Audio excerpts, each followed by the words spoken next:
قل هذه سبيلي أدعو إلى الله. Assalamualaikum warahmatullahi wabarakatuh. Alhamdulillah, kita ketemu lagi di channel pemberantas kemaksiatan kaum muslimin. Dan seperti biasa, sebelum kita masuk ke pembahasan, kami ingatkan untuk kaum muslimin yang belum subscribe ke channel ini, silakan subscribe untuk mendapatkan notifikasi ketika ada video-video yang terbaru yang kita upload di channel ini. Dan untuk yang sudah subscribe, kami ucapkan jazakumullahu khairan katsira. Dan kaum muslimin, akhirnya Bahar Smith tidak diakui oleh Robitoh Alawiyah. Tapi bukan tidak diakui nasabnya. Ya, tidak diakui kebenaran tindakan-tindakan dari Bahar Smith selama ini yang arogan, yang sering mengeluarkan perkataan-perkataan kasar dan kotor, dan juga doktrin-doktrin yang sesat dan menyesatkan. Kalau kita melihat tanggapan pihak Robitoh Alawiyah kaum muslimin ketika debat di Robitoh Alawiyah dengan Guru Gembul, ya. Guru Gembul kan sudah membongkar kaum muslimin, sudah membongkar kebobrokan dari Bahar Smith, ya, dan ternyata tanggapan Robitoh Alawiyah, ternyata Robitoh Alawiyah sendiri tidak membenarkan apa yang dilakukan oleh Bahar Smith tersebut kaum muslimin, ya. Coba kita lihat video dari pihak Robitoh Alawiyah kaum muslimin, bagaimana mereka menanggapi tindak tanduk dari Bahar Smith. Apakah Robitoh Alawiyah membenarkan perilaku itu? Itu pertama dulu. Robitoh membenarkan nggak? Ada nggak nih track recordnya Robitoh membenarkan nih perilakunya Said Bahar bin Smith? Ada nggak Robitoh pernah belain dia nggak? Satu orang Habib lebih mulia dari 70 kiai. Luar biasa statement seperti itu. Kita pun kaget dengarnya dan kita bantah langsung. Robitoh sudah menegur, sudah berusaha, tapi memang beliau tidak mengindahkan. Walaupun hati kita pengennya ini orang bukan Habib kali ya. Jangankan masyarakat umum, Robitoh Alawiyah sendiri pun juga mengalami keresahan yang sama. Seperti Pak Guru sampaikan di awal, mungkin ini ada bubble yang akhirnya meletus ketika ada isu nasab ini. Ada bubble, artinya sudah ada permasalahan sebelum ini yang baru meletusnya karena ini. Kami di Robitoh Alawiyah juga merasa hal itu tidak salah statement seperti itu. Kenapa? Karena sebelum isu ini yang mengkoreksi kalangan habaib, meluruskan, memberikan nasihat, memang paling banyak dari Robitoh Alawiyah itu sendiri. Ada yang mengindahkan, ada yang tidak. Ada yang menerima, memperbaiki diri, ada yang tidak. Ada permasalahan yang dia ini sama dengan masyarakat, misalnya, ini narkoba non Alawi, yang satu narkoba Alawi. Orang akan mulai mempermasalahkan nasabnya. Masalahnya sama dengan masyarakat, tapi nasabnya menjadi penting. Kenapa? Karena nasab ini orang akan mengukur engkau sebagai keturunan Rasulullah. Kok begini perilakunya? Itu yang menjadi keresahan dari Pak Guru Gembul. Keresahan itu sangat bisa kita pahami. Dan kritik ini disampaikan di gedung Robitoh Alawiyah. Robitoh tidak anti kritik. Dan kita tidak berkeberatan dengan statement seperti itu. Kenapa? Karena kadang Robitoh pun mengkritik Alawiyin itu sendiri. Tidak sekali, dua kali. Dokumentasinya banyak, tertulis, video, banyak semua. Apakah semuanya diterima? Bisa ada yang diterima, bisa ada yang enggak. Ada juga yang protes dengan kritiknya Robitoh. Jangankan kritiknya Pak Guru Gembul, kritiknya Robitoh pun ada yang protes. Jadi kita tidak mengukur dari bagaimana orang menerima keresahan Robitoh, keresahan Pak Guru Gembul, tapi yang penting keresahan itu disampaikan. Itu pertama. Kedua adalah terkait dari bagaimana Pak Guru Gembul menjabarkan di awal bahwa ini ada rentetan yang akhirnya mengakibatkan hal ini dan memunculkan beberapa sosok, apalagi sosok utama yang tadi beberapa kali disebut oleh Pak Guru Gembul. Memang kami tidak begitu berkenan menyebut nama beliau, walaupun sudah disebut berkali-kali tadi, ya sudahlah kita sebut juga. Gimana Robitoh gitu loh, keresahannya gimana Robitoh? Kok ada ini nih yang begini? Langkahnya Robitoh seperti apa? Bagaimana cara kita melihat Robitoh? Pertama, Robitoh Alawiyah ini organisasi yang berdiri jauh lebih dulu dari organisasi yang dibentuk oleh Alawiyin lainnya. Ada paguyubannya, paguyuban orang Sunda. Nah itu Robitoh begitu. paguyubannya Alawiyin. Dalamnya beragam. Nah, itu terjadi keragaman itu. Paguyuban ini dipandang oleh masyarakat, ayo paguyuban bertindak. Bagaimana paguyuban bertindak? Cara kita mengukur peran Robitoh Alawiyah adalah pertama, apakah Robitoh Alawiyah membenarkan perilaku itu? Itu pertama dulu. Robitoh membenarkan nggak? Ada nggak nih track recordnya Robitoh membenarkan nih perilakunya Said Bahar bin Smith? Ada nggak Robitoh pernah belain dia nggak? Robitoh pernah kasih bantuan hukum nggak? Robitoh ini medianya nggak kecil.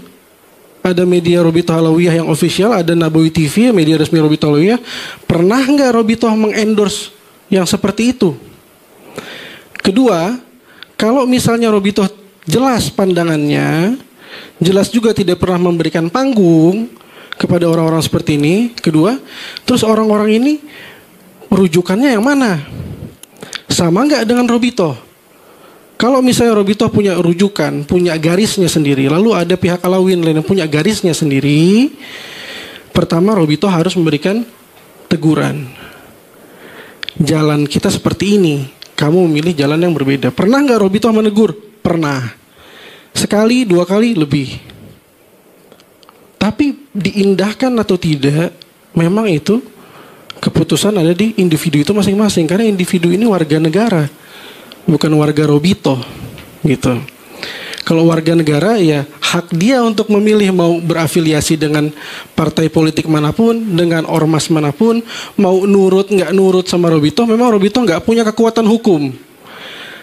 Kalau kita mau menghukum seseorang, kita harus ukur Robitoh bisa menghukum sejauh mana, gitu. Robitoh tidak bisa pecat dia, anggota pengurus juga bukan, pecat nggak bisa. Tegur bisanya, menjawab syubhat-syubhatnya lewat video resmi, bantah langsung statement-statement dia. Apa yang disampaikan sama Pak Guru tadi, satu orang Habib lebih mulia dari 70 kiai. Luar biasa statement seperti itu. Kita pun kaget dengarnya dan kita bantah langsung statement seperti itu. Dan hal ini buat kalangan Alawiyin pun asing sekali mengatakan seperti itu.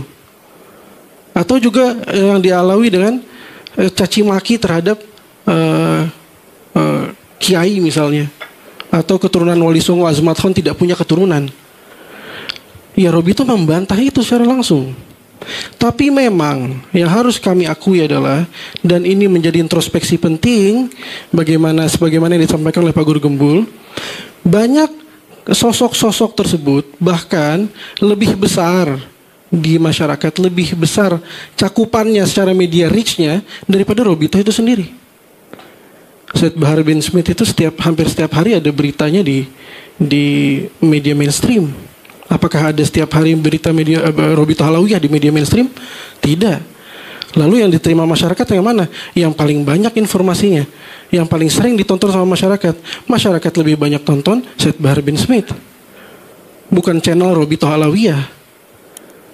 Jadi mana yang akan dipegang oleh masyarakat sebagai sampel, contoh, generalisasi dari habaib? Yang paling sering dilihat, yang paling sering ditonton. Nanti kalau kita ambil sampel-sampel lain, ternyata tidak seperti itu dan ternyata jumlahnya lebih banyak, kita hidup di era yang mana yang dilihat di media itu yang akan menentukan keputusan dari pemirsanya, masyarakatnya. Nah, ada beberapa poin tadi yang disampaikan saudara kami Guru Gembul. Kenapa Robitoh menyebut ini sebagai adu domba? Kami nggak sebut adu domba ini sejak awal. Nggak ada tuh di 1,5 tahun pertama polemik ini Robitoh menyatakan ini adu domba, nggak ada. Kapan Robitoh mulai mengatakan ini adu domba? Mulai 2 bulan belakangan ini. Setelah kami punya bukti jelas adanya operasi-operasi adu domba itu. Adanya gerakan-gerakan yang sudah mulai tidak ilmiah, jauh dari kata ilmiah, dan mulai ada yang mainnya. Dan Pak Guru tadi menyatakan mungkin ada. Nah itu 2 bulan belakangan Pak Guru, mohon izin. Jadi di awal kita nggak menyampaikan ini ada adu domba, tidak sama sekali.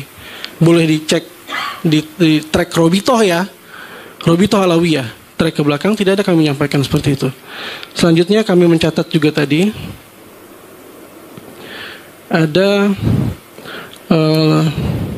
statement lepas tangan. Mohon izin Pak Guru, kita ketemu waktu itu di UIN Ciputat dan memang Al-Fakir tidak menyampaikan ada bahasa lepas tangan, mungkin bahasanya aja.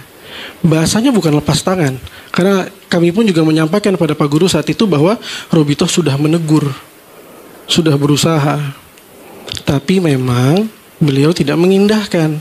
Ini berbeda dengan artian lepas tangan sama sekali. Dan selain lepas tangan juga kita cuma pencatat nasab. Ya, kita organisasi ini salah satu fungsinya memang mencatat nasab itu.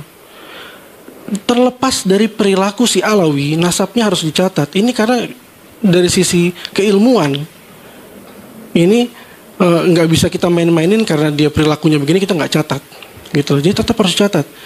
Walaupun hati kita pengennya ini orang bukan Habib kali ya, tapi tersambung. Mau nggak mau Habib Syehon itu harus mencatat namanya, karena tersambung. Terima nggak terima, berat atau suka hati, kami harus catat nama itu.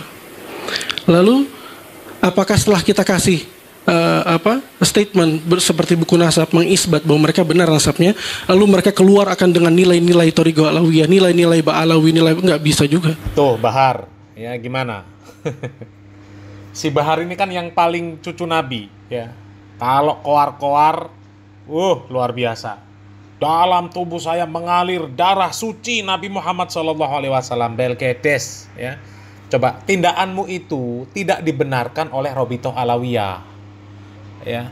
Jadi seharusnya malu lah ya, kalau orang mengaku cucu Nabi tapi kok kelakuannya ya nggak sesuai dengan kepribadian Nabi Muhammad SAW, ya. Dan orang-orang seperti Bahar Smith ini ya banyak sebenarnya ya. Jadi Robito Alawiyah ini juga perlu dikritik ya. Kalau Robito Alawiyah itu sekedar pencatat nasab saja, kemudian tidak bisa menindak ya, orang-orang yang ada di Robito Alawiyah yang nasabnya dicatat di sana, terus kegunaannya apa? Kalau cuma nyatet nasab saja, kegunaannya apa? Kan akhirnya cuma untuk bangga-banggaan. Nasabnya ini, nasabnya itu, ya, yang katanya akhirnya nyambung kepada Nabi Muhammad SAW. Tapi ketika ada orang-orang yang dicatat di Robito Alawiyah yang katanya nasabnya nyambung kepada Nabi Muhammad SAW, ya, tapi perilakunya nggak bener, kemudian nggak bisa ngapa-ngapain. Jadi kan nggak ada gunanya artinya Robito Alawiyah ini. Untuk apa? Cuma sekedar nyatet nasab. Ya kalau sekedar nyatet nasab ya biarkan mereka keluarga sendiri nyatet nasabnya. Untuk apa ada lembaga pencatat nasab Robito Alawiyah kalau nggak ada gunanya? Akhirnya Habib-Habib yang dawir, yang rusak citra Islam, ngerusak citra Nabi Muhammad SAW, akhirnya bebas berkeliaran. Hah? Coba. Jadi di sini ya sama saja sebenarnya ya. Para Habib dawir dan Robito Alawiyah sama. Ya kan? Robito Alawiyah nggak bisa ngapa-ngapain. Ada Habib dawir nyangsi nggak bisa. Mau coret namanya katanya nggak mungkin. Ya kan? Jadi kembali lagi, kegunaan Robito Alawiyah itu untuk apa? Kalau cuma sekedar untuk nyatat nasab, ya akhirnya kan nasabnya cuma untuk bangga-banggaan. Ya, cuma dibangga-banggakan di hadapan orang-orang pribumi supaya mudah membodohi, supaya mudah mendoktrin, ya, supaya apa? Supaya mereka pribumi memuliakan para habaib bagaimanapun ceritanya. Padahal di dalam agama Islam itu nggak ada orang mulia karena keturunan, itu nggak ada sama sekali. Ya. Inna akramakum indallahi atqakum. Orang yang mulia di sisi Allah itu adalah orang yang bertakwa. Coba berapa banyak perumpamaan keluarga Nabi sendiri, keluarga kandung langsung, ya, masuk neraka gara-gara tidak sesuai dengan akhlak Nabi, tidak sesuai dengan amaliyah Nabi, tidak sesuai dengan akidah Nabi. Ini para habaib yang nggak jelas, ya nasabnya dipertanyakan, kok bisa-bisanya merasa dirinya mulia, merasa dirinya pasti masuk surga, meskipun ahli maksiat, meskipun bodoh. Ya Allah, parah kaum muslimin ya. Silahkan nilai sendiri kaum muslimin ya. Beginilah Robito Alawiyah dan para Ba'alawi ya, 11-12. Salam waras, salam akal sehat, barakallahu fikum. Wassalamualaikum warahmatullahi wabarakatuh.